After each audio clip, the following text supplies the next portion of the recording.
졸업이라고 한 사람이 제가 그 마음에 와닿는 말이 있는데 인생의 4분의 1만 성장하면서 살고요.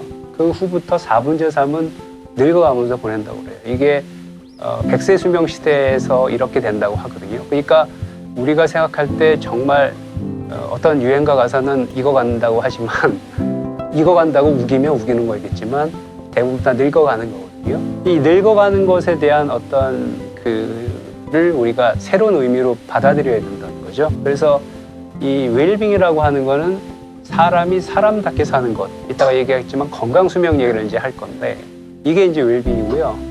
미국에서는 그 최근에 가장 많이 지금 그 치매 때문에 이 사람이 사람답게 죽는 거 이걸 웰다잉이라고 하는데 이게 굉장히 뜨는 사업 중에 하나예요. 근데 제가 이따가 얘기하겠지만 이 웰다잉도 웰빙에 속하는 거예요. 그 다음에 이제 사람이 사람답게 늙는 걸 이제 웰에이징이라고 하기 때문에 저는 궁극적으로 제가 이 얘기를 하는 거는 이 웰빙이 이걸 다 포함하는 앞으로 우리 웰빙은 이런 궁극적으로 아마 미래를 개척해 나가야 되는. 근데 이제 여기서 우리가 지금 사업은 바로 이거거든요. 늙는다는 것은 따지자면 생존을 위한 변화이다. 제가 이제 이거는 이제 꼭 이거에 대한 슬라이드는 아닌데 1년만 버텨라라고 하는 책을 이제 보면서 우리 사람들이 병이 생기는 이유, 늙는 이유는 살라고 그래요, 살라고. 우리 코로나 안 걸리는 간단한 방법이 있죠. 코로나 안 걸리는. 숨만 쉬면 돼. 근데 숨만 쉬면 죽잖아요, 그렇죠? 그 다음에 우리 몸의 만성적인 염증의 거의 90%는 GI 트랙에서 오거든요. 디스바이오시스 이런 거 다, 그리고 소화 안 되는 거 좋아지게 하려면 어떻게 하면 가장 좋겠어요? 안 먹으면 돼. 그렇지만 안 먹고 숨 안 쉬고 한다는 거는 적응을 하지 못하는 거니까 먹으면서 숨 쉬면서 그거를 적응하면서 사는 거. 그게 이제 웰빙의 시작이라는 겁니다. 그 방법을 이제 새로운 방법을 제시해야 되는 거죠. 그래서 이제까지의 그 건강 개념은 생로병사였었어요. 이 생로병사라는 말은 많이 들어보셨겠지만 나아서 늙어서 병이 나서 죽는 거는 괜찮은 거예요. 이거만큼 잘 죽는 게 이게 웰빙이에요. 근데 이제 문제는 이제까지 의학은 이거예요. 생병로사. 이게 늙어서 병이 들면 되는데 이 늙는 거의 가장 큰 원인은 병이 걸리면 빨리 늙어요. 당뇨 걸리고 고혈압, 중풍 이런 병에 걸리게 되면 빨리 늙기 때문에 이제까지 의학은 병을 생기지 않게 해서 늙는 거를 방지하는 의학으로 이제까지 컨셉이 됐던 거예요. 이제까지 의학은.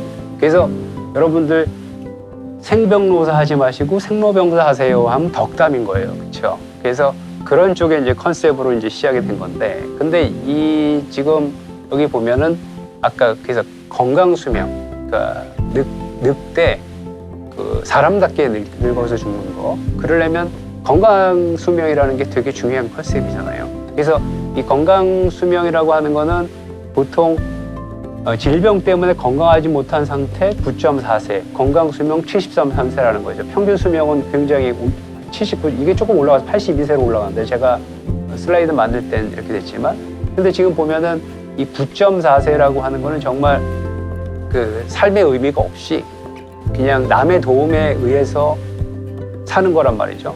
그런 삶은 참살이 웰빙이 아니라는 거죠. 그래서 이거를 없애기 위해서 과연 뭘 해야 될까를 우리가 연구를 하는데 그래서 이제 이 건강의 컨셉도 굉장히 바뀌었어요.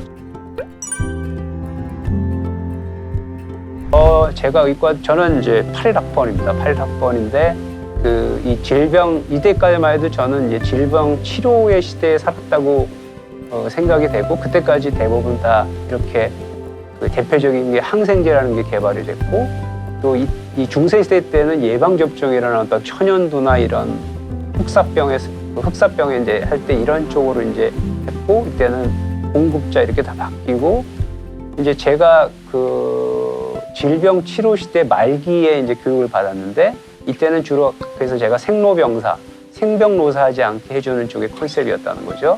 그리고 공급자는 제약, 의료기 회사, 수요자는 환자였고 그다음에 병원 이런 게 개발이 됐다면 제가 이제 졸업하고 레지던트 끝마치고 보드 따고 세계 학회를 이렇게 제가 처음 그 공부를 시작했던 거는 비만이에요. 여러분 혹시 제 이력을 아시겠지만 저 비만만 30년 넘게 했고 우리나라 비만 학회를 처음 만들었어요. 그래서 근데 비만을 공부하다 보니까 비만을 왜 공부하나 외국에서 보면 제가 이제 하버드에 그때 96년도에 하버드에서 비만 공부를 하기 시작했는데 비만은 우리나라 그때 별로 각광도 안 받았을 때예요. 그 살찌는 거 그냥 오히려 그 부의 상징 이렇게 생각했을 때 우리나라가 지금은 그 많이 바뀌었지만 근데 이제 외국 그 사람들이 이제 그거는 비만을 예방하는 거는 바로 질병을 예방하는 적극적인 수단이다.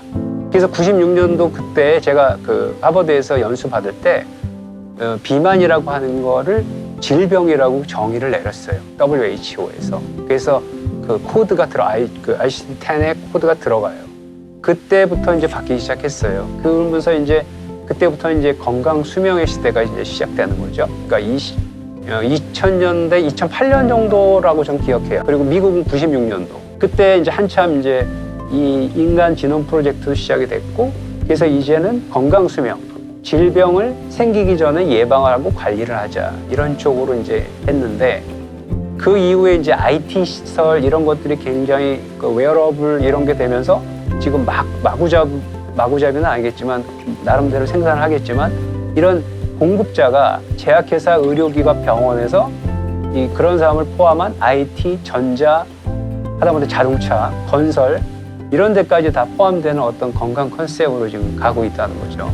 그리고 이제는 환자뿐만 아니라 정상인까지 포함하는 그러한 컨셉으로 지금 전환이 되고 있고 특히 이제 그 이후에 그래서 이제 발전하는 것들이 이제 유전자 조기 진단, 맞춤 치료제, 유헬스 이게 시작인데 이걸 이제 어떻게 우리가 구슬을 꿰느냐라는 거죠. 그래서 이런 쪽을 이제 바뀌어서 이게 2012년도에 보고서이기 때문에 제가 한 2008년도부터 이제 이런 움직임이 조금씩 시작이 됐고 미국은 1998년도부터 이런 저기가 시작됐던 거예요.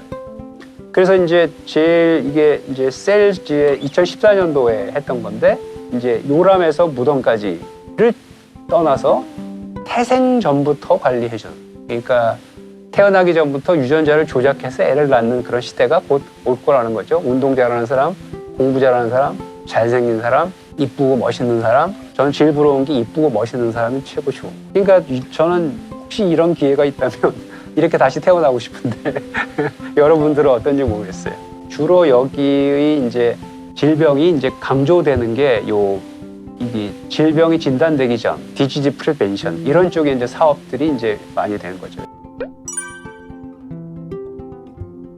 그래서 미래의학은 이 5P 메디신이라고 이제 된다고 그래요. 첫 번째가 이제 그 프리벤티브. 그건 뭐 아실 거예요. 프리벤티브. 그다음에 프리딕티브가 이제 유전자 나오면서 이제 그러니까 질병 전에 예측하는 거죠. 그다음에 퍼널라이즈는 이제 그걸 맞춰주는 거고, 프리사이즈는 정밀의학이라 해서 조금 이제 진단 기술이 발전하면서 진단을 이제 그 두 가지 측면, 정확성을 높이는 거, 그러니까 스피시피티하고 센시티비티를 높이는 거와 진단을 여러 가지 않고 그냥 하나만 딱 해서 하는 그런 프리사이즈. 그 다음에 오늘 강조하고 싶은 거는 이제 파티시페이토리 메디신이라고 하는 건데, 이 파티시페이토리는 해석하면 참여의학이라고 하는 거예요.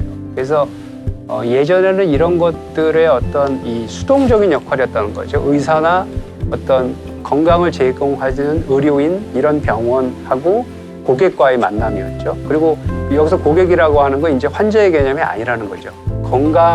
환자는 질병이 있는 사람이 환자고, 질병이 없는 사람은 우리는 그냥 고객이라고 하는 거죠. 근데 제공자가 이제는 이런 수동적으로 의사가 처방해주면 처방지 가지고 그래서 약 사 먹는 그런 행태의 건강 형태였는데, 이제는 유전자 검사도 뭐 침 가지고도 할 수 있고, 뭐 간단하니까 또 자기네 집에 어떤 병이 있는지도 알고 이러니까 스스로가 이제 의학에 참여하는 이 파티시페이토리.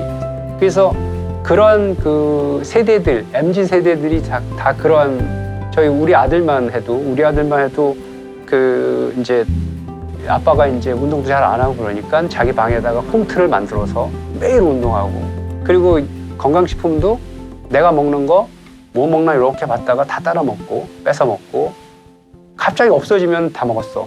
그런 식으로 관리를 스스로 잘 한다는 거죠. 아니 기특해. 그래서 저는 오히려 그래서 이제 이런 21세기 그 건강 수명의 최대의 과제는 그럼 뭐냐? 만성질환이라는 거죠. 만성질환. 이거는 이제 병은 병인데 이 병이 안 생기게 예방할 수도 있다는 건데 우리가 지금 전 세계에 1년에 만성질환으로 사망하는 기가 3,500만 명 1년에. 우리 그 코로나로다가 지금 3년 동안 몇 명 죽었는지 아세요?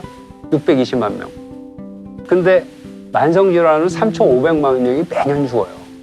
그러니까 코로나 이렇게 날린지 모르겠지만 원래는 만성질환은 훨씬 많이 죽어요.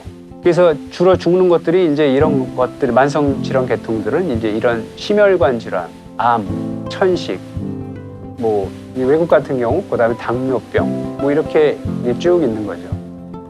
그래서 이제 주로 이제 이 중에서는 예방할 수 있는 것들이 이제 여기 보면 이 병에 보면은 예방할 수 없는 게 있고 예방할 수가 있는 건데 대부분 그 예방할 수 있는 것들이에요. 옛날에는 이런 거는 예방할 수 없고 유전적으로 정해져 있다고 하지만 시적으로 그렇잖아요. 제가 이제 나중에 보면. 그래서 이러한 그 진료비도 엄청나게 늘어나고 있거든요. 환자가 되면 진료비가 엄청 늘어나요. 그러면 이것에 대한 대책은 어떻겠어요? 이런 대책은 엄청나게 지금 진료비도 늘고 있고 그래서 지금 이렇게 만성질환을 앓으면 그 있는 재산을 만성질환 관리로 다 쓰고 죽는다. 이런 문제점이 지금 있다는 거죠. 그럼 이거 해법은 이제 뭐냐? 제가 계속해서 얘기하는 거예요. 병이 안 생기게 이 지점에서 이런 질병이 진단 전 그리고 그거의 디지즈 프리벤션 그다음에 이제 감염병은 이제 이 코로나나 이런 쪽에도 항상 이거는 앞으로 등장을 할 거예요. 코로나가 아니라도 다른 게. 그래서 이것을 관리를 어떻게 하느냐에 따라서 이 디지즈 엔티티로 넘어가느냐. 이제까지는 병을 조기에 발견해서 조기 치료하는 것의 컨셉이었다고 하면 아예 발견도 전에 그런 병이 안 생기도록 해주는 그런 의학이 필요하겠다.